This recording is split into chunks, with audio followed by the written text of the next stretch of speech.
Hello writer ဖြစ်ပါတယ်ဒီနေ့မှာကကျတော့ဒီ video ကိုတွေ့တဲ့သူတွေအတွက်ဘယ်သူအတွက်မဆိုပေါ့နော်writer ဒီမှာ love focus အခြေရေးကိုအဓိကထားတဲ့ message လေးတစ်ခုရှိမယ်ပေါ့နော်ဆိုတော့ဒီနေ့ reading က collective reading ဖြစ်တဲ့အတွက်ကိုနဲ့ကညီတာကိုယူလို့ရတယ်ဒီ video ကိုပဲချိန်မှာပဲတွေ့သည်ဖြစ်စေကိုနဲ့ကိုင်ညီရလို့ခံစားရတယ်ဆိုလို့ရှိရင်အဲဒီ message ကကိုအတွက်ဖြစ်လိမ့်မယ်ပေါ့နော်ဆိုတော့ဒီနေ့ writer ရသုံးမဲ့ဒါကကြတော့ season of the witch winter tarot ပေါ့နော် okay so ဒီ video ကိုကြည့်တဲ့သူတွေအတွက်ကြည့်နေတဲ့သူတွေအတွက်အခြေရေး message ပါရှိမလဲအရင်ဆုံးအနေနဲ့ကျွန်တော် current energy check ကြမယ်ပေါ့နော်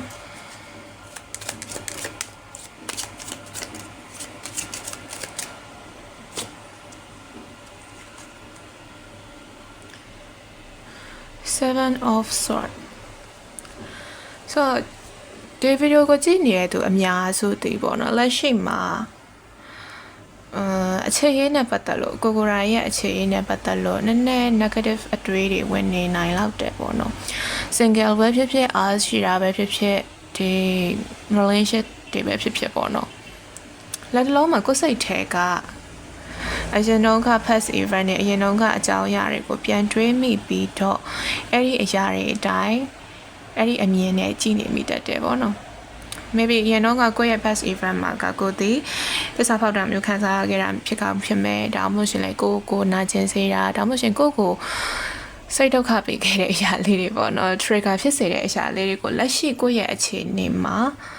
တွားပြီးတော့ focus လုပ်နေမိတယ်ပေါ့ဆိုတော့လက်ရှိအခြေအနေကဆိုတာဖြစ်ချင်မှဖြစ်မယ်တကယ် reality တကယ်အခြေအနေတွေဒီကိုထဲနဲ့တိုင်ဖြစ်ချင်မှဖြစ်မယ်ဒါပေမဲ့လက်ရှိမှာကိုယ့်ရဲ့အတွေးတွေဒီအဲ့ဒီဘက်ကိုပဲရောက်နေငါရင်တော့ကဘလို့ဖြစ်ခဲ့တာဒါမှမဟုတ်ရှင်ငါရဲ့ life ငါရဲ့ love life အခြေရေးလမ်းကြောင်းတွေကအရင်တော့ကဘလို့ရှိခဲ့တာဒီလက်ရှိမှာလည်းထပ်ပြီးထူးခြားလာဖို့မရှိတော့ဘူးဒါမှမဟုတ်ရှင်လေကို love life ရဲ့မကောင်းတဲ့ဘက်အချက် negative ဘက်အချက်တွေမှာပို့ပြီးတော့အာရုံစိုက်နေမိတာမျိုးဖြစ်နိုင်တယ်ပေါ့နော်ဆက်တော့ sort ကကြတော့betrayal ဆိုတဲ့အရာမျိုးကိုစားပြရဲသစ္စာဖောက်တာကိုနောက်ွယ်မျက်ွယ်မှာနာကျင်အောင်လုပ်တာစသဖြင့်ပေါ့နော်ဆိုတော့လက်ရှိမှာဒီလိုတွေဒီလက်ရှိကိုယ့်ရဲ့အခြေ situation တွေဘယ်နေရာပဲရောက်နေနေကိုယ့်အတွက်ကတော့ emotion ဘိုင်းမှာဆိုလို့ရှိရင်ခံစားချက်ဘိုင်းမှာဆိုလို့ရှိရင်အဲ့ဒီ past event တွေအရင်တုန်းကအကြောင်းအရာတွေကိုတွားပြီးတော့တွေးနေမိတတ်တယ်ပေါ့နော်ဆိုတော့နောက်ထပ်ပါရှင်းမလဲကြည့်ရအောင်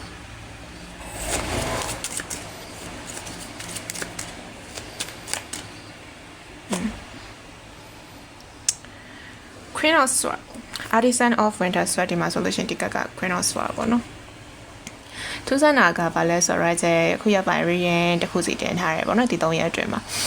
နှစ်ခုလုံးမှာ Queen of Swords တွေကြားတယ် Queen of Swords တွေကြားပေမဲ့တစ်ခုချင်းစီက message မတူဘူးပေါ့နော်ဆိုတော့ဒီမှာ Queen of Swords ကကြတော့ဘာကြလဲဆိုလို့ရှိရင်ကိုယ်ဒီအရန်တတိထားနေတယ်ဆိုရတဲ့ energy ထဲမှာပေါ့နော်တတိထားနေတယ်တခုခုလုံးမှာတခုခုဖြစ်မှာတခုခုကိုခံလိုက်ရမယ်ဆိုတဲ့အရာမျိုးကိုအရင်တတိထားနေရမျိုးဖြစ်ဆိုတော့နောက်တစ်ခါလောက်ဆွဲအောင်တခြား message ပါရှုံးမယ်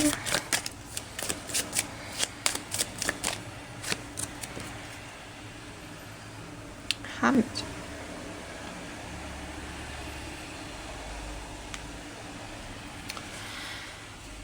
လက်တလုံးမှာပေါ့ကိုယ့်ရဲ့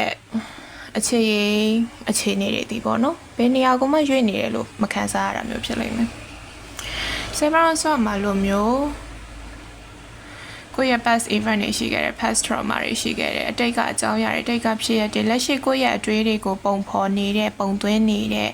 အတိတ်ကဖြစ်ရတဲ့ရှိခဲ့လိမ့်မယ်ကိုမလို့ချနိုင်သေးတဲ့အရာတွေကို healing မလုပ်နိုင်သေးတဲ့အရာတွေဆိုသဖြင့်ပေါ့နော်အဲ့ဒီအကြောင်းအရာတွေကြောင့်ကိုဒီလက်ရှိ energy မှာဆိုလို့ရှိရင်အရန်ကိုတတိထားလွန်ပြီးတော့အရန်ကိုယတိပြတ်ဆိုတဲ့အခြေအနေမျိုးရောက်နေရပေါ့နော်ဒါကြတော့အခု love reading လုပ်နေရပါတော့ဒါပေမဲ့ love reading လုပ်နေတဲ့အခါမှာပထမဆုံးကတ်တွေကတစ်ခုမှတော့အခြေရင်းနဲ့ဆိုင်တဲ့ energy မျိုးမပါနေဘူးပေါ့ဒါဘာဖြစ်လို့လဲဆိုလို့ရှိရင်ဒါကြတော့tarot မှာဆိုလို့ရှိရင် suit လေးမျိုးရှိရပေါ့နော် one suit တောက်ချောင်းနေရယ် sword suit ဓာတ်တွေရယ် pentacle suit အကျွေးစီ coin လေးတွေရယ်ပြီးလို့ရှိရင် cap suit ခွက် suit ခွက် တည်ရဆိုပြီးရှိရပေါ့နော် capsule ဆိုတော့အဓိကအပြင် capsule ကအမျိုးခံစားချက်တွေ connection တွေပိုင်းတွေကိုစားပြရပြောမယ်ဆိုအခြေပိုင်းတွေပေါ့ကိုယ့်ရဲ့ emotions ပိုင်းတွေပေါ့နော်ဆိုတော့ဒီမှာဆိုလို့ရှိရင် sword energy ကနှစ်ကတ်ထွက်လာပြီးတော့ right တော့ major ကတ်မှာဆိုလို့ရှိရင် hermit ကတ်ထွက်လာတယ်ဒီ hermit တွေကိုယ့်ရဲ့လမ်းကြောင်းရှာဖွေမှုကိုစားပြဒါပေမဲ့ရှေ့ကနှစ်ခုရဲ့ energy နဲ့ပေါင်းလိုက်တဲ့အခါမှာကိုယ်ဒီဘယ်မှရွေ့မနေသလိုခံစားရတာမျိုးဖြစ်မယ်ကိုယ့်ရဲ့အခြေရေးကအရင်တိုင်းပဲဖြစ်နေပြန်ပြီလားအရင်တိုင်းပဲဖြစ်မှာလားဆိုရဲဆိုရင်ဘူပတ်မှုတွေရှိနေတယ်ဆိုရင်ကြောက်ကြမှုတွေရှိနေရပေါ့နော်လက်ရှိ energy ကကိုယ်ဒီအရန်ကြီးကိုယ့်ရဲ့ခံစားချက်တွေကိုမထုတ်ပြရဲဘူးဒါမှမဟုတ်ရှင်လည်းအဲ့ဒီပေါ်မှာတစ်ခုခုပေါ်မှာအရန်ကြီးစိတ်နဲ့ပြီးမခံစားရဲဘူးဆိုတဲ့ energy မျိုးဖြစ်နေလိမ့်မယ်Queen ဆိုတဲ့ energy ကအရန်ကိုတိတန့်ဆန်တဲ့ boundaries တွေရှိတယ်သူ့နာကိုချိတ်ကရခက်ခဲတယ်ပေါ့နော်အဲ့လိုပုံစံမျိုးတွေမှာရှိရလက်ရှိဒီလူတွေအနေနဲ့ကဒီ energy တွေကိုရောက်နေရပေါ့နော်ဒီ view ကိုကြည့်နေရကြလေးပဲဖြစ်ဖြစ် main clay ပဲဖြစ်ဖြစ် feminine ပဲဖြစ်ဖြစ် masculine ပဲဖြစ်ဖြစ်အဓိကကတော့ကိုတီကိုအရန်တတိထားတယ်ကိုယ့်ရဲ့နှလုံးသားလေးကိုယ့်ရဲ့ခံစားချက်ကိုယ့်ရဲ့ဖြစ်တည်မှုအဲ့ဒီပုံမှာအရန်ကာကွယ်ထားတယ်ဆိုတဲ့ energy မျိုးရှိရဆိုတော့ဒီမှာဘာတစ်ခုရလဲဆိုတော့ဒီ video ကိုကြည့်ရသူအများစုတီငါကတော့ငါကာကွယ်ရမယ်ကိုကာကွယ်ရမယ်တခြားဘယ်သူမှထိခိုက်တာမျိုးလောက်ခွင့်မပေးနိုင်ဘူးကိုယ့်ရဲ့ခံစားချက်တွေကိုယ့်ရဲ့ဖြစ်တည်မှုတွေကိုယ့်ရဲ့အတွေ့အကြုံတွေကိုပေါ့နော်ကာကွယ်ရမယ်ဆိုတဲ့အခြေအနေမျိုးပေါ့အဲ့မှာကဘာတစ်ခုရှိလဲဆိုတော့တစ်ခုခုပေါ့နော်ပြဿနာလေးတစ်ခုရှိလာပြီဆိုလို့ရှိရင်ကိုယ့်ရဲ့အဲ့ဒီစိတ်ကအရင်ဆုံးလွှမ်းမိုးသွားတတ်တယ် conflict တစ်ခုရှိလာပြီအခြေအနေတစ်ခုရှိလာပြီညှင်းခုန်မှုတစ်ခုရှိလာပြီအဲ့လိုမျိုးဟာလေးဆိုလို့ရှိရင်ကိုယ်စိတ်ကတစ်ခုခုဆိုလို့ရှိရင် technique ရှိတုံ့ပြန်နေတတ်တယ်စိတ်အေးထားပြီးဆိုတာမျိုးထက်ကိုကာကွယ်ဖို့ကိုအရန် defensive ဖြစ်နေတတ်တယ်ပေါ့နော်အများစုလို့ပြောတာပေါ့နော်အများစုလက်ရှိမှာဆိုလို့ရှိရင်ဒီ video ကိုကြည့်ရတဲ့သူတွေအနေနဲ့တချို့ကိစ္စရလေးပြဿနာလေးဖြစ်နေလို့ကိုရဲ့ love life မှာကိုမပျော်ရွှင်တဲ့ຢာလေးရှိနေတဲ့အခါမှာလမ်းပြောင်းနေရတဲ့ဖြစ်ကောင်းဖြစ်မယ်ကိုလုံခြုံတယ်လို့ထင်တဲ့နေရာမှာထားတယ်ပေါ့နော်ကိုစိတ်ကိုနှလုံးသားကိုပေါ့ဆိုပြောမယ်ဆိုလို့ရှိရင်ခုနပြောခဲ့လို့ပဲခံစားချက်တွေ connection တွေကိုစားပြုတဲ့ capsule တွေကြာလာမနေသေးဘူးလက်ရှိ source တွေအများများနေတယ်ဓာတ်တွေကကိုယ့်ရဲ့အတွေးတွေကိုယ့်ရဲ့ action တွေကိုစားပြုတယ်ကိုယ့်ရဲ့ဆုံးဖြတ်ချက်တွေကိုစားပြုတယ်ဆိုတော့ဒီလိုတွေဒီအခြေရေးမှာမျောလင့်ချက်ကောင်းလေးရှိရပါတော့ဒါပေမဲ့အဲ့ဒါတွေကိုကိုနဲ့ထိုက်တန်နေဒါမှမဟုတ်ရှင်ကိုယ့်အတွက်ဖြစ်လာမယ်လို့မယုံကြည်ဘူးဘလောက်ပဲကိုစီမှာ ID types တွေရှိရပြောနေပါစေဘလောက်ပဲကိုစီမှာဒီလို relationship တွေရှိလို့စတဲ့ relationship တွေဆိုလို့ရှိရင်လည်းပေါ့နော်လက်ရှိ R ရှိရတဲ့ဆိုလို့ရှိရင်လည်းဒီ connection ပေါ်မှာအရန်ကြီးမသိချနေဘူးပေါ့နော်ဒါက connection အခြေအနေကကောင်းသည်ဖြစ်စေဆိုးသည်ဖြစ်စေပေါ့ကိုရဲ့ love life ကိုချိကတ်တဲ့နေရာမှာအရန်တတိထားလွန်နေတယ်ဆိုတာမျိုးပေါ်ပြတာပေါ့နော်တကယ်တော့အခြေရေးဆိုတာကပြောမယ်ဆိုရင်တစ်ဖက်လူကဘာဖြစ်မယ်ဆိုတာ right ကျတော့ဘယ်တော့မှအတိအကျမသိနိုင်တစ်ဖက်လူကဘယ်လိုတုံ့ပြန်မယ်တစ်ဖက်လူကဘယ်လိုရှိမယ်ဆိုတော့ right ကျတော့ဘယ်တော့မှအတိအကျမသိနိုင်ဘူးအခြေရေးမှာတိကျတာကိုရှောက်ဖွေပြီးတော့ဆက်ရှောက်လို့မရအောင် right ကျတော့ potential ကိုပဲရှာလို့ရမယ်ပြီးလို့ရှိရင်ကိုယ့်ရဲ့စစ်မှန်မှုကိုရှာလို့ရမယ်ဖော်ပြလို့ရမယ်ပေါ့နော်ဆိုတော့နောက်ထပ်2ကလောက်ဆွဲအောင်အဲဆိုလို့ရှိရင် right ကျ message လေးပြစုံပြောလို့ရပြီ okay 2က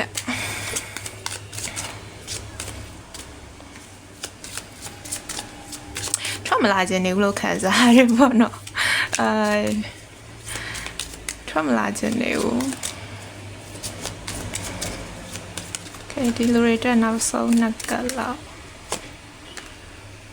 3 cups နောက်ဆုံးတော့ထွက်လာ cups okay ဒါ advice message နဲ့ပို့တော့နောက်ထပ် message ချေရေးနဲ့ပတ်သက်လို့3 cups နဲ့3 sword နဲ့ပေါ့နော်ဒါက opposite energy လို့တော့ပြောလို့ရတယ်။ဒါဆို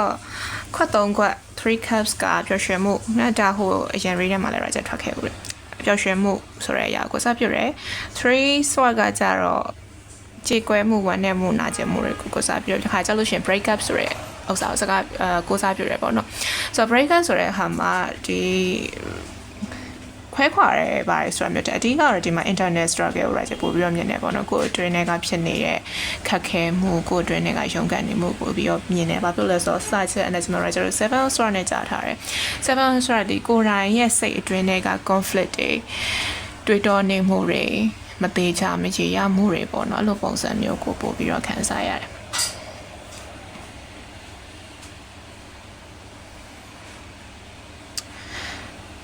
ဆိုလက်ရှိမှာကပေါ့နော်ခုနပြောကြလို့အရန်တတိထားလွန်းတဲ့ energy ရှိနေတတိထားလွန်းတဲ့ energy ရှိနေတဲ့အခါမှာကိုယ့်ရဲ့လက်ရှိပြစ္ဆုတ်ပံမှာဖြစ်နေတဲ့အရာကိုကောင်းကောင်း enjoy မလုပ်နိုင်ဘူးပြီးလို့ရှိရင်ကိုယ်ခံစားချက်တွေအတွက်အတိမတ်ပြုမှုကိုတစ်ဖက်သူတွေတခြားအရာတွေတခြားဖြစ်ရတွေစီမှာပဲတွားပြီးတော့ရှာနေတတ်တယ်ကိုယ့်ရဲ့ခံစားချက်ကိုကိုယ်တိုင်အတိမတ်မပြုတ်ရဲဘူးဘာဖြစ်လို့လဲခုနကပြောခဲ့တယ် sorry အတိတ်မှာတော့ကနာကျင်ခဲ့တာရှိမယ်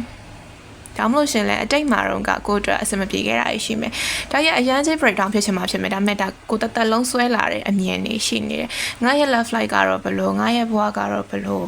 ငါရဲ့ပုံစံကတော့ဘလို့အဲ့လိုမျိုးကြောင့်ဒီ love life မှာအခြေအမှာဆိုလို့ရှင်ဘလို့ရှိမှာပဲဒီလိုပဲရှိမှာပဲဒီလိုပဲဖြစ်မှာပဲဒါမှမဟုတ်ရှင်လဲ connection ဆိုတဲ့အရာတွေအခြေရေးအချစ်ဆိုတဲ့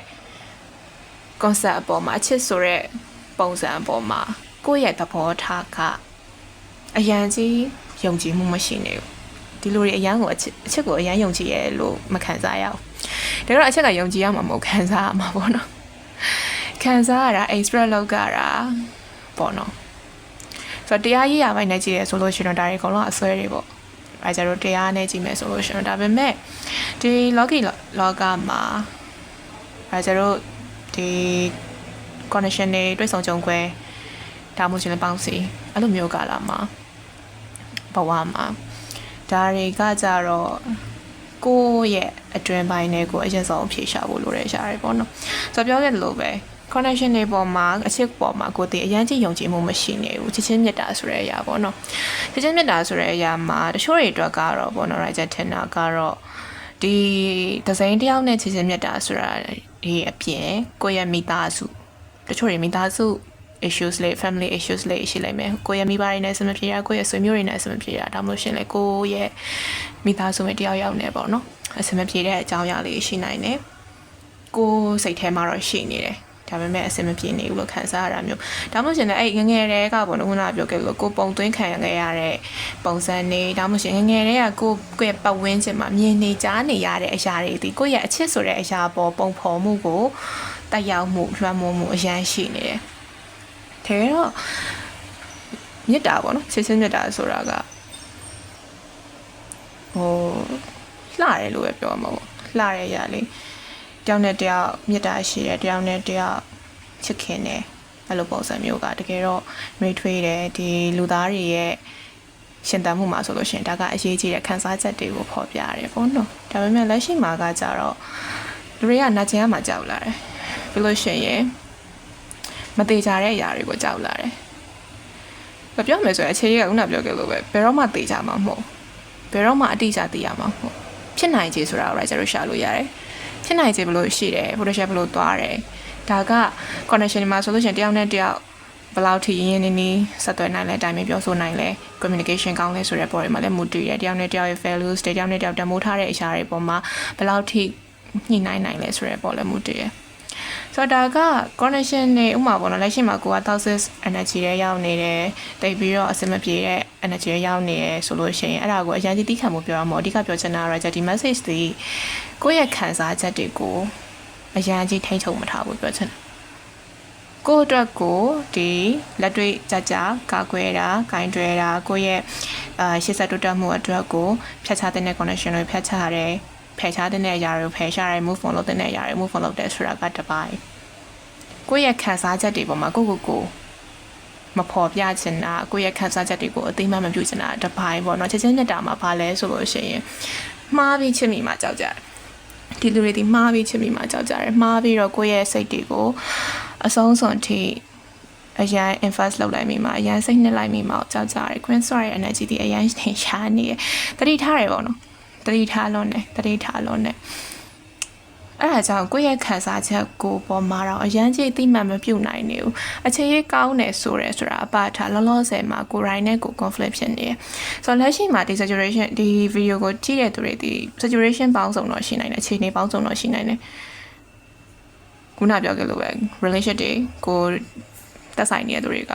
ကောင်းချင်မှကောင်းတာမျိုးဖြစ်မယ်တချို့ကလည်းကောင်းပေမဲ့အခြေအနေကတိတ်ပြည့်စမပြေဘူးခံစားရတယ်ကိုယ်ကို confuse ဖြစ်နေတာမျိုးလည်းဖြစ်မယ်ဒါပေမဲ့အတီးက blockage တွေပြင်ပကလာနေရမဟုတ်ဘူးပေါ့နော်ပြင်ပကအစင်မပြေမှုကကိုယ်ကိုတက်ရောက်နေမှာမဟုတ်ဘူးတကယ်တော့ကိုယ်အတွင်းထဲကကိုလက်မခံမှုကြောက်ရွံ့မှုတွန်းကန်မှုညှင်းဆန်မှုကိုညှင်းဆန်မှုအဲ့ဒီຢာတွေကဒုက္ခပေးနေရပေါ့နော်ဆိုဒီမှာဆိုလို့ရှိရင်3 cups နဲ့3 star နဲ့ချီအရန်က double energy ပေါ့နော်3 cups တွေကိုတီကောင်းမွန်တဲ့ connection တွေကောင်းမွန်တဲ့ဒါအခြေရေးပဲဖြစ်ဖြစ်တခြား connection တွေပဲဖြစ်အဲ့လိုမျိုးຢာတွေပေါ်မှာကိုမျောလင့်နေတယ်ဆိုတာမျိုးကိုရဲ့မျောလင့်ချက်ရှိတယ်ကိုရဲ့လိုချင်တဲ့ဆန္ဒရှိတယ်ဆိုတာမျိုးကိုစားပြတယ်ကိုတီကိုတယောက်တည်းနေမယ်ငါဒီတယောက်တည်းနေမယ်ငါတယောက်တည်းတောက်ပမယ်လို့ပြောနေတယ်ဆိုလို့ရှိရင်တော့မှတစ်ခါလေကြားလို့ရှိရင် connection တွေကိုတောင့်တနေတယ်ဒါထုတ်ပြောချင်မှထုတ်ပြောလိမ့်မယ်ဒါပေမဲ့ကိုတီတကယ်တော့စိတ်ထဲမှာဆိုလို့ရှိရင်ကောင်းမွန်တဲ့ connection တွေကိုလိုချင်တယ်ဒါပေမဲ့ 3 swap ဖြစ်တဲ့အတွက် past trauma တွေဒီအတိတ်ကအကြောင်းအရာတွေကိုပေါ်တက်ရောက်နေတယ်ဒါမှမဟုတ်ကိုရှင်တန်လာဘူးတဲ့အကြောင်းအရာတွေကိုရဲ့အမြင်တွေဆွဲကပ်နေတဲ့အမြင်တွေဒီကိုရဲ့အခြေရေးပေါ်အမြင်ပေါ်မှာအရန်တက်ရောက်လို့နေတယ်ပေါ့နော်အဲ့ဒါကြောင့်ကိုကအရန် cautious ဖြစ်လို့နေတတိထားလို့တဲ့အခါမှာဘာဖြစ်သွားလဲဆိုတော့အဲကျတော့လမ်းကြောင်းတစ်ခုရှာရဲပေါ့ကိုမသိတဲ့နေရာတစ်ခုကိုသွားရဲပေါ့အဲ့မှာတတိထားပြီးတော့သွားရမှာပဲ risk တွေဆိုတာရှိအနေရတွေဆိုတာရှိတယ်မှားရနိုင်ခြေတွေဆိုတာရှိတယ်အဲ့ဒီပုံမှာတတိထားရမှာပဲဒါပေမဲ့တတိထားလို့တဲ့ခါကြလို့ရှိရင်ခုနားလည်းမသွားရဲဒီနားလည်းမသွားရဲဒီဘက်ကလည်းရှေ့မဆက်ရဲမလုံရဲမကင်ရဲအဲ့ဒီမှာရက်သွားတဲ့ခါမှာကိုကရှေ့ဆက်သွားမနေတော့ဘူးတိုးတက်မှုရှိမနေတော့ဘူးလမ်းကြောင်းမှားနေလားမှန်နေလားလည်းမသိတော့ဘာဖြစ်လဲဆိုတော့ကိုကဘယ်မှသွားမနေဘူးပေါ့နော်ဆိုတော့ဒီလူတွေကအဲ့ဒီ energy တွေမှာနည်းနည်းရောက်နေပေါ့နော်ကိုရန်တတိထားလို့တဲ့အခါလမ်းပြောက်သွားတတ်တယ်တခါကြလို့ရှင်လဲမှားရင်မှားမှန်တည်လိုက်ဖို့လိုတယ်တခါကြလို့ရှင်လဲ experience တစ်ခုခက်ခဲတဲ့ experience တစ်ခုနာကျင်ရတဲ့ experience တစ်ခုကိုကြုံတွေ့လိုက်ဖို့လိုတယ်ကြုံတွေ့လိုက်ရတဲ့ခံစားချက်တွေအဖြစ်ရတဲ့ဒီအကုန်လုံးဒီ writer တို့ကိုသင်ခန်းစာတွေပေးနေရပေါ့နော်ကောင်းတာဖြစ်စေဆိုးတာဖြစ်စေအကုန်လုံးဒီသင်ခန်းစာတစ်ခုရှိတယ်ပြီးလို့ရှိရင်ကိုယ့်အတွက်တိုးတက်မှု point တစ်ခုတိုးတက်မှုအမှတ်တစ်ခုဖြစ်တဲ့အဆင့်တစ်ခုဖြစ်တယ်ပေါ့နော်ဆိုတော့အခြေ message တော့ပြောပေးမယ်ဒီလူတွေကအချက်ကိုမယုံဘူးဆိုတော့ energy ကို writer ပို့ပေးရတယ်မယုံရဲဘူးမယုံဘူး trust issues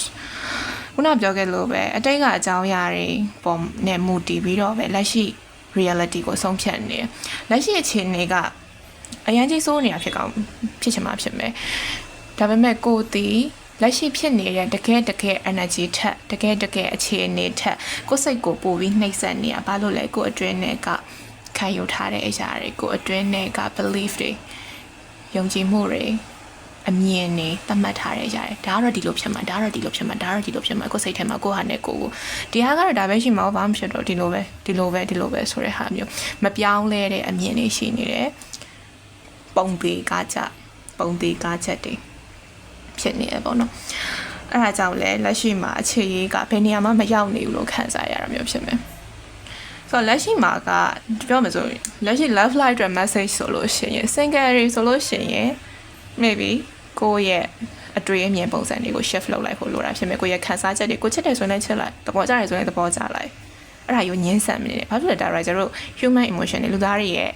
စိတ်ဆန္ဒတွေခံစားချက်တွေဒါတွေကခါကြလို့ရှိရင်ညှင်းပယ်လို့မရဘူးဖြောက်လို့လည်းမရဘူးဘာဖြစ်လဲကိုယ့်ရဲ့ခံစားချက်ကိုဖြစ်လာတာကိုယ့်ရဲ့စိတ်ကဖြစ်လာတာပေါ့နော်ဆိုတော့တရားမရခင်ထိတော့အစွဲမကျွတ်နိုင်သေးချဘူးပေါ့နော်ပြောမယ်ဆိုရင်အစွဲတွေပဲလို့ပြောကြတယ်ဒါပေမဲ့တရားရဖို့ဆိုတာကလည်းကိုယ်တိုင်ပြန်ရှာဖို့ရမယ်လမ်းကြောင်းပဲဆိုတာအဲ့ဒါကိုခဏဖယ်ထားလိုက်အောင်မယ်ဆိုလို့ရှိရင်လက်ရှိမှာအရင်ဆုံးနေနဲ့ကိုယ့်ပြဿနာကိုအတိမတ်ပြုရမယ်ကိုယ့်ပြဿနာကိုကိုယ့်ရဲ့အမြင်ကိုကိုယ့်ရဲ့ခံစားချက်ကဘယ်လိုရှိနေငါဘယ်ဟာတွေနဲ့ကြည့်နေဘယ်ရှုထောင့်ကကြည့်နေဆိုတဲ့ဖြင့်အဲ့ဒီအမြင်တွေကိုကိုယ်စားအတိမတ်ပြုဖို့လိုတယ်အဲ့ဒါတွေကိုလက်ခံကြည့်ဖို့လိုတယ်ပေါ့နော်ဆိုဒီနေရာမှာရှေ့ဆက်ဖို့အတွက်ချက်ပါရှိမလဲဆိုတာမျိုး writer တစ်ချက်လောက်ဆွဲကြည့်မယ်ပေါ့နော်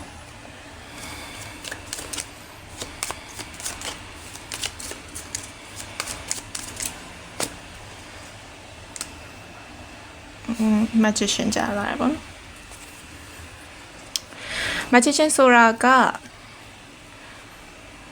အရာအလုံးကိုကိုဘေးနားမှာရှိနေတဲ့အရာအလုံးကိုတေချာနားလည်သိမြင်ပြီးတော့ပေါင်းစည်းနိုင်တဲ့အသုံးချနိုင်တဲ့ကိုယ်တိုင်ရဲ့အတွင်းစိတ်ကိုတေချာနားလည်ပြီးကိုယ့်ရဲ့လုံနိုင်စွမ်းကိုယ့်ရဲ့အရေးချင်းကိုယ့်ရဲ့ထိုက်တန်မှုကိုယ့်ရဲ့တန်ဖိုးအဲ့ဒါတွေကိုတေချာနားလည်ပြီးတော့ကိုယ့်ရဲ့ဘဝမှာအသုံးချနိုင်တယ်ဆိုတာမျိုးအဲ့ဒီတိုင်းတောက်ပနိုင်တယ်ဆိုတာမျိုးပေါ့နော်အခုဒီဗီဒီယိုကိုကြည့်ရတဲ့သူတွေဒီခုနကပြောခဲ့လို့တယောက်တည်းတောက်ပါမယ်ဆိုတဲ့လူတွေလည်းအများစုပါနိုင်တယ်ဒါပေမဲ့အခုလက်ရှိကိုလုံနေတဲ့ပုံစံဒီတယောက်တည်းတောက်ပါနေတယောက်တည်း independent ဖြစ်တဲ့အမိခိုကင်းပြီးတော့တယောက်တည်းရှင်သန်နေရမျိုးမဟုတ်ဘဲနဲ့ရှောင်ဖယ်နေတဲ့ပုံစံမျိုးပို့ပြီးပို့ပေါက်တယ်ပေါ့နော်ရှောင်ဖယ်နေတဲ့ဘယ်ရာတွေစီရတယ် maybe ကိုယ့်ရဲ့ခံစားချက်တွေစီရဖြစ်မယ် maybe တကယ် reality situation တွေစီရဖြစ်မယ် maybe ကောင်းပါတယ်ဆိုတဲ့အရာတွေစီကတော့ကိုယ်တီရှောင်ဖယ်ခြင်းနေတော့တယ်ဘာဖြစ်လို့လဲကိုယ်အတွင်းနဲ့က negative thoughts တွေရှိနေတယ်ပေါ့နော်ဆိုတော့လက်ရှိမှာအခြေရေး situation အလုံးအတွက်အကြံပေးရမယ်ဆိုလို့ရှိရင်ကိုယ့်ရဲ့ခံစားချက်တွေပေါ်ကိုတော့ဘယ်တော့မှအပြစ်မတင်နဲ့ပေါ့နော်ကိုယ်သဘောကျမိတဲ့အပေါ်ကိုချစ်မိတဲ့အပေါ်ကိုကြိုက်မိတဲ့အပေါ်ကိုယ့်ရဲ့ခံစားချက်တွေအကုန်လုံးသိစစ်မှန်တယ်ကိုယ့်ရဲ့စစ်မှန်တဲ့ခံစားချက်တွေအကုန်လုံးကိုအသိမှတ်ပြုလို့ရတယ်လူတယောက်ကိုကြိုက်ရင်ကြိုက်တယ်သဘောကျရင်သဘောကျတယ်ကိုစိတ်ကကိုလက်ခံလိုက်လို့ရတယ်ဘာဖြစ်လို့ဆိုတော့ writer ဘာလို့လက်မခံရလဲဆိုတော့ writer ကပြန်လို့ချင်တာတွေများကြတာကိုသဘောကျရင်သူများလည်းသဘောကျစေချင်တယ်အကယ်၍နေအောင်လို့သဘောကျရဲဆိုလို့ရှိရင်တော့ဒီ connection ကိုအကြာကြီးရေရှည်မြဲစေချင်တယ်တော့အမြဲတမ်းတသက်ဆုံးတည်တည်မှတသက်ဆုံးပေါင်းသွားခြင်းတယ်တော့သက်ဖြစ်ပေါ့နော်နောက်ဆုံး future end game result ဆိုရဲနောက်ဆုံးရလက်ကိုအရန်လိုချင်တိကျသေချာခြင်းကြတယ်တကယ်တော့အဲ့ဒါတွေဘယ်တော့မှမသိကြဘယ်တော့မှအတိအကျအသိနိုင်မှာမဟုတ်ဘူးနာပြောခဲ့လို့ပဲ journey တစ်ခုဖြစ်တဲ့လမ်းကြောင်းတစ်ခုဖြစ်တဲ့ writer တို့မသိတဲ့နေရာကိုသွားနေရတယ်လို့ပဲရှင်းဖြစ်လာမယ်ဆိုတာဘာမှမသိဘူးဒါပေမဲ့လမ်းကြောင်းရှာဖွေရမှာဆက်ပြီးတော့လမ်းကြောင်းရှာဖွေရမှာကတော့တကူရဲ့တာဝန်ပဲအဲ့ဒီလမ်းကြောင်းရှာဖွေတဲ့အချိန်ထဲမှာကိုတင်နာခြင်းရတယ်ရှိမယ်လမ်းကြောင်းတွေ့ရလဲရှိမယ်ကောင်းတာလည်းရှိသလိုဆိုးတာလည်းရှိနိုင်မယ်အဲ့ဒါတွေကိုကြော်ဖြတ်ပြီးမှပဲကိုယ့်အတွက်လမ်းကြောင်းကဘာလဲကိုယ့်ရဲ့ရှေ့ဆက်ကဘာလဲဆိုတာမျိုးကိုယ့်ရဲ့လမ်းကိုပို့ပြီးသိလာတာကိုပဲသွားနေလဲဆိုတာမျိုးကိုပို့ပြီးသိလာတာမှားရင်ပြောင်းမယ်မှားရင်ပြင်မယ်ကောင်းတယ်ဆိုရင်ဆက်သွားမယ်မှန်တယ်ဆိုရင်ဆက်သွားမယ်အဲ့လိုပုံစံမျိုးပေါ့နော်ကိုဘာမှမလုပ်စီပဲနဲ့တော့မရှိလာဘူးပေါ့ဆိုတော့ဒီဗီဒီယိုအနေနဲ့က message မှာဆိုလို့ရှိရင်ခုနပြောခဲ့လို့အခြေရေး saturation ဒီဘာတွေပဲဖြစ်နေပါစေကိုယ့်ရဲ့ရှုထောင့်နေရဘယ်နေရာကကြည်နေရလဲဆိုတာမျိုးကိုတော့တစ်ချက်အရင်ဆုံးပြန်ပြီးစမ်းစစ်တင်တယ်ကိုအတိတ်ကအကြောင်းအရာတွေနဲ့ပဲဆွဲပြီးကြည့်နေလားအတိတ်ကအမြင်နဲ့အတိတ်ကယုံကြည်မှုတွေနဲ့ပဲဆွဲပြီးကြည့်နေလားအဲ့ဒီအရာတွေကကိုယ့်ရဲ့လက်ရှိပြေဝမှုစိတ်ကျေနပ်မှုတွေကိုပိတ်ဆို့ထားတဲ့အရာတွေဖြစ်နေလောက်တယ်ပေါ့နော် single နေနဲ့ဆိုလို့ရှိရင်လည်းအဲ့ဒီတိုင်းပဲအခြေရေးပေါ်မှာကိုယ့်ရဲ့မယုံကြည်မှုတွေများနေကိုတို့ပြောလိုက်လို့ရှိရင်တော့ maybe ငါရေးစားလေးလိုချင်တယ်ငါချစ်သူလေးလိုချင်တယ်စသဖြင့်ရှိလောက်မယ်ဒါပေမဲ့ကိုမယုံကိုရမယ်လို့မယုံကိုလိုချင်တဲ့ပုံစံမျိုးရမယ်လို့မယုံပြီးလို့ရှိရင်အခြေရေးတွေသိချမယ်လို့မယုံအဲ့ဒါပြဿနာပဲအခြေရေးကဘယ်တော့မှမသိကြဘူးအခြေရေးတွေမကောက်အကြောင်းကိစ္စတွေဒီဘယ်တော့မှမသိကြဘူးRoger က potential ဖြစ်နိုင်ခြင်းနဲ့ပဲသွားနေကြတာဒီလိုဆိုရင်တော့ဒီလိုသွားနိုင်တယ်ဒီဘက်ကိုပို့ပြီးတော့ရိမ့်နိုင်တယ်သွားနိုင်တယ်ဆိုတဲ့အရာပဲဘေးတင်နေ Roger ပဲချားပြီးချားတော့မပြောလို့ပါဘူး Roger တို့ချားတော့မှာဆိုလို့ရှိရင်လေတကယ်တော့ energy direction တွေဘယ်ကိုဥတည်နေလဲဆိုတဲ့အရာကိုသွားတယ်ဘယ်ဟာကဖြစ်နိုင်ခြေပို့ပြီးများနေရလဲဘယ်ဟာကကိုယ့်အတွက် chance များနေရလဲ potential များနေရလဲစသဖြင့်အဲ့ဒီပိုင်းလိုမျိုးကိုကြည့်ကြတာပေါ့နော်အဲ့ဒီကနေပြီးတော့ Roger prediction တွေ comment ချက်တွေဘေးတင် hot ချက်တွေ hot game တွေထွက်လာကြတာပေါ့ဆိုတော့ဘယ်ရမှဘယ်တော့မှအမြဲတမ်းတည်မြဲမနေအဲ့လိုပဲအကြောင်းကိစ္စတွေဒီဘယ်တော့မှ writer တို့စာစရင်စာအုပ်ကြီးတစ်ခုလိုမျိုးတရားပြီးတရားငါတို့ဘာဖြစ်မဲ့ဘယ်ညမှာဘာဖြစ်မဲ့အတိအကျဘယ်တော့မှသိရမှာမဟုတ်ဘူးသိရဖို့ဒီကိုယ်တိုင်ရှာဖွေရမယ့်တာဝန်ဖြစ်တယ်အခြေအမှာပဲဖြစ်ကျန်တဲ့အကြောင်းအရာတွေပဲဖြစ်ပေါ့နော်ဆိုတော့လက်ရှိမှာဆိုရင် love focus ဖြစ်တဲ့အတွက်လက်တလုံးမှာကိုဘာတွေကိုပြန်တွေးနေမိလဲကိုယ့်ရဲ့စိတ်ထဲကကိုတခုခုကိုကောင်းတာကြုံပြီးတခုခုကိုခံစားရပြီဆိုလို့ရှိရင်အဲ့ခံစားချက်ပြီးရတယ်နောက်ကနေတက်လာတဲ့အတွေးလေးတွေပါလဲအရေးလေးတွေပါလဲ negative ဆန်တဲ့ thoughts လေးတွေအတွေးလေးတွေပါလဲကိုယ့်ကိုပြန်ပြီးတော့တတိကကြည့်ဖို့လိုတယ်ငါဘယ်ရှုထောင့်ကကြည့်နေရလဲငါဘယ်နေရာကကြည့်နေရလဲငါဘယ်အမြင်ကကြည့်နေရလဲဆိုတာမျိုးကိုပြန်ပြီးတော့ရှာဖွေကြည့်ဖို့လိုတယ်တခါကျလို့ရှိရင် couples တွေမှာ relationship တွေမှာဆိုလို့ရှိရင်ပြဿနာကတော့ ကိုအတွက်ကတော့စိုးတယ်လို့ခံစားရတယ်ဘာဖြစ်လို့လဲကိုတည်အရန်တတိထားတယ်အထာနာကောက်နေတာမျိုးဖြစ်ကောင်းဖြစ်မယ်တေးသေးလေးအစားအသေးစိတ်လေးအစားအထာနာကောက်လို့ ਨੇ ဘာလို့လဲကိုမနာကျင်လို့ကိုသေးစားကျင်လို့ဆိုရဲရည်ရွယ်ချက်နဲ့ရွယ်အဲ့ဒီစိတ်လေးကို short လိုက်မယ်ဆိုလို့ရှင်ကိုအတွက်ခံစားရတာတကယ်တော့ပို့ပြီးတော့လွတ်လပ်လာလိမ့်မယ်တစ်ဖက်တည်ပါပဲရှိရှိအခြေအနေဒီဘလို့ပဲရှိရှိကိုယ့်ရဲ့စိတ်ခံစားချက်ကိုအသိမှတ်ပြုပြီးတော့လက်ခံဖို့လိုတယ်လက်ခံပြီးရဲ့နောက်မှာလက်ရှိကိုဘေးနာကအခြေအနေတစ်ဖက်အခြေအနေတွေစသဖြင့်အဲ့ဒါကိုအရှိတိုင်းမြင်နိုင်ဖို့လိုတယ်ရှုဂါကုတ်တင်လုပ်နေတာမျိုးမဟုတ်တကြားဖြူနေတာမဟုတ်ဘူးဒါမှမဟုတ်ရှင်လည်းအရန်ကြီးအစိုးဘက်ကိုတွေးနေရမျိုးမဟုတ်ဖက်နဲ့ညကြီးကိုပြန်ရှာဖို့လိုတယ်ကိုကဒီ magician လိုမျိုးပေါ့နော်အကြောင်းအရာအားလုံးကိုသိချသိနာလဲပြီးတော့ကြိုးကြောင်ဆက်ဆက်မှုရှိဖို့လိုတယ်အဲ့ဒါမှသာကိုဒီတကယ်အခြေအနေအစစ်မှန်ကိုမြင်နိုင်လိမ့်မယ်ပေါ့နော်ဆိုတော့ဒီနေ့တော့ love message နေနဲ့ကတော့ healing message နဲ့တော့ပို့ထူမယ်ပေါ့နော်အဓိကပြောရရင်လက်ရှိကိုအတွက်ဖြစ်နေရလို့ခံစားရတဲ့အရာတွေကိုယ်စိတ်ကထင်နေရတယ်များတယ်တကယ်အခြေအနေဆိုတာမျိုးထက်ကိုယ်စိတ်ကထင်နေတဲ့အရာတွေကိုယ်စိတ်ကအရန် trigger ဖြစ်ပြီးတော့လုံဆောင်မှုဖြစ်ပြီးတော့ဖြတ်ချနေတဲ့အရာတွေ